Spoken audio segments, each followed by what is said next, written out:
অত্যন্ত অন্যায় হচ্ছে বাংলাদেশে। একটা সম্পূর্ণ বেআইনি সরকার চলছে। হিন্দুদের ওপর এই আক্রমণ আমি তীব্র নিন্দা করছি। ইউনেসের নোবেল পুরস্কার ফেরত নিয়ে নিই।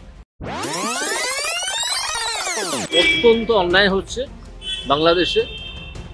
বাংলাদেশ সরকার এই নিয়ে বিশেষ কিছু করছে বলে মনে হচ্ছে না। প্রথম। দ্বিতীয় হচ্ছে এই যে ইউনুস, ইনি নোবেল শান্তি পুরস্কারের জন্য একটা নোবেল শান্তি পুরস্কার পেয়েছিলেন। আমার মনে হয় এই ইউনুস যেভাবে বাংলাদেশকে গত প্রায় 90 দিন ধরে চালাচ্ছেন, একটা সম্পূর্ণ বেআইনি সরকার চলছে। কারণ তাদের প্রধানমন্ত্রী পদত্যাগ করেননি এখনো, সে তিনি যেখানেই থাকুন।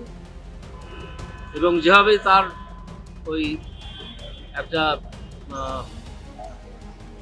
অস্থায়ী সরকার মতো তিনি গঠন করেছেন, তার হেড হয়েছেন, তাতে যেভাবে অন্য ধর্মের ওপর, বিশেষত হিন্দু ধর্মের ওপর যে আক্রমণ চলছে, তাতে আমি মনে করি নোবেল কমিটির এই মুহূর্তে তার নোবেল পুরস্কার ফিরিয়ে নেওয়া উচিত।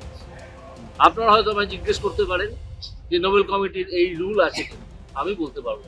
কিন্তু একটা সাধারণ রুল আছে যে কোনো কর্তৃপক্ষ যদি কোনো একটা কাজ করতে চান, করার ক্ষমতা থাকে, তাহলে তার সেই কাজ নাকচ করারও ক্ষমতা থাকে। সেই প্রিন্সিপালের উপর ভিত্তি করে আমি দাবি করছি নোবেল কমিটি এই মুহূর্তে ইউনেসের নোবেল পুরস্কার ফেরত নিয়ে নিক।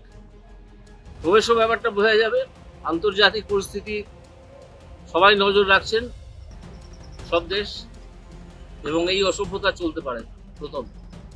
দ্বিতীয় হচ্ছে যাকে অ্যারেস্ট করা হলো প্রথম দিন, তাকে অন্যান্য সাধারণ অপরাধীদের সঙ্গে রাখা হয়েছে। কোনো সভ্য দেশে এরকম হয় বলে আমি শুনিনি।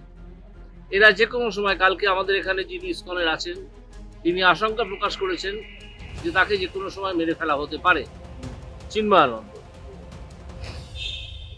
তো যদি আপনাকে আটকে রাখতেই হয়, এই অসভ্য বর্বর সরকার যেটা চলছে, তাকে যদি আটকে রাখতেই হয়, তাহলে আপনি কোনো গেস্ট হাউসে আটকে রাখুন তাকে, অন্য কোনো আলাদা জায়গায় নিয়ে গিয়ে আটকে রাখুন তাকে। যখন আদবানিকে অ্যারেস্ট করেছিল বিহার সরকার, আপনাদের অনেকেরই হয়তো মনে আছে, আমাদের লালকৃষ্ণ আদবানিকে রথযাত্রা নিয়ে, তখন তাকে একটা গেস্ট হাউসে রাখা হয়েছিল। এরকম অনেক ক্ষেত্রে হয়। আপনারা এতই অসভ্যতা করছেন হিন্দু ধর্মের বিরুদ্ধে যে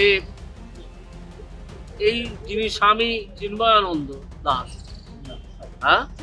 চিন্ময় কৃষ্ণ দাস, তাকে সাধারণ অপরাধীদের সঙ্গে আটকে রেখেছেন। এই ঝুঁকি আপনারা নিচ্ছেন। আপনারা জানেন এর ফল কি হতে পারে। আপনারা হয়তো জানেন, কিন্তু টের পাবেন যদি তার কোনো ক্ষতি হয়। এবং হিন্দুদের ওপর এই আক্রমণ আমি তীব্র নিন্দা করছি। এবং এই ধরনের আক্রমণ, আমার কথাটা শেষ হয়নি, এবং তীব্র নিন্দা করছি। এবং যারা এই আক্রমণ চালাচ্ছেন, তারা জেনে রাখুন পৃথিবীর বিভিন্ন দেশে তাদের ধর্মীয় সম্প্রদায়ও আছে, তারা মিলেমিশে থাকে, যেমন আমাদের ভারতবর্ষ।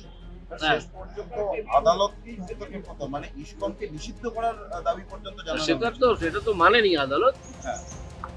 কিন্তু ইসকনে যদি তাকে আটকে রাখতেই হয় কোনো একটা কারণে, তাহলে তাকে সরিয়ে অন্য কোনো গেস্ট হাউসে রাখুন, অন্য কোনো ঘরে রাখুন। সে ঘরে বিরাট 5 স্টারের ব্যবস্থা থাকতে হবে তা তো নয়। তিনি তো সন্ন্যাসী, তাকে তো জেলের ভেতরে ধর্মাচরণের অধিকারটা দিতে হবে, তাই না?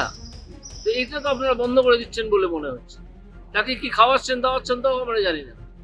জোর করে গোমাংস খাওয়ানো হচ্ছে কিনা তাও আমরা জানি না। সেটা পরে হয়তো আমরা টের পাবো। এটা ঠিক হচ্ছে না একেবারেই।